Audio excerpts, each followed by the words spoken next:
ரிஷபராசி அன்பர்களுக்கு வணக்கம். இந்த டிசம்பர் மாதம் உங்களுக்கு எப்படி இருக்குன்னு பார்ப்போம். முதல்ல சனி பகவான் அவர் உங்களுக்கு ரொம்ப சாதகமான ஒரு நிலையில் இருக்கார். இயற்கையாகவே உங்களுக்கு யோகம் செய்கிறவர். அதனால் தொழிலில் வெற்றி, அப்புறம் மாபெரும் சாதனை செய்கிறதுக்கெலாம் வாய்ப்பு நிறையா இருக்குது. உழைப்பால் வெற்றி, சமூகத்துலேயும் பெரிய ஆதாயங்கள் எல்லாம் கிடைக்கும். தொழிலையும் உங்களுக்கு லட்சியம் பெரிய லெவலில் வச்சுருப்பீங்க. புகழ், அங்கீகாரம் எல்லாமே கிடைக்கும். சனியும் ராகும் ரொம்ப சாதகமான நிலையில் இருக்காங்க. நிறைய லாபங்கள், பெரிய லெவலில் லாபங்கள் உண்டு. தொழிலில் லாபம் எல்லாமே நிறைய பார்ப்பீங்க.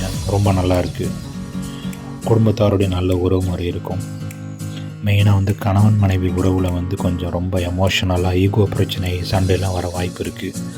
உங்கள் கணவனோ அல்லது மனைவியோ அசால்ட்டாக உங்களை டாமினேட் பண்ணுவாங்க. அவங்களுடைய ஆட்சி தான் நடக்கும். இந்த மாதம் ரொம்ப ஸ்ட்ராங்காக, பவர்ஃபுல்லாக இருப்பாங்க. ஸோ உங்கள் வாழ்க்கை துணையிட்டு நீங்கள் ரொம்ப சண்டை போடாமல் கொஞ்சம் அனுசரித்து, அவங்க சொல்கிற விஷயம்லாம் கரெக்டாக இருக்கான்னு பொறுமையாக யோசித்து அனுசரித்து போனீங்கன்னா நல்லாயிருக்கும்.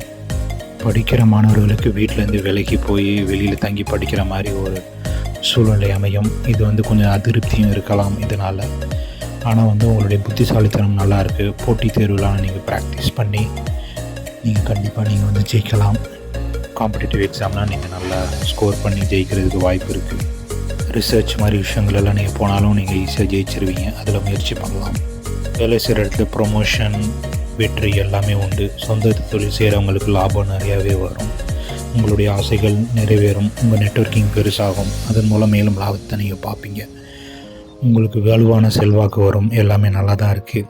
ஆனால் உங்களுடைய பிஸ்னஸ் பார்ட்னர்ஸோட ஈகோ ப்ராப்ளம் அல்லது அதிருப்தி, கடுமையான வாக்குவாதம், சண்டையெல்லாம் வர வாய்ப்பு இருக்குது. ஸோ அதில் மட்டும் கொஞ்சம் கவனம் தேவை. வெளிநாட்டு வர்த்தகம் வாய்ப்பெல்லாம் ரொம்ப நல்லா இருக்குது. படிப்பு நல்லா தான் வருது. மாணவர்களும் நல்லா படிக்கலாம். கணவன் மனைவி உறவு மட்டும் கொஞ்சம் ரொம்ப உணர்ச்சி ரீதியாக எமோஷ்னலாக இருக்கும். ஈகோ ப்ராப்ளம் வர வாய்ப்பு இருக்குது.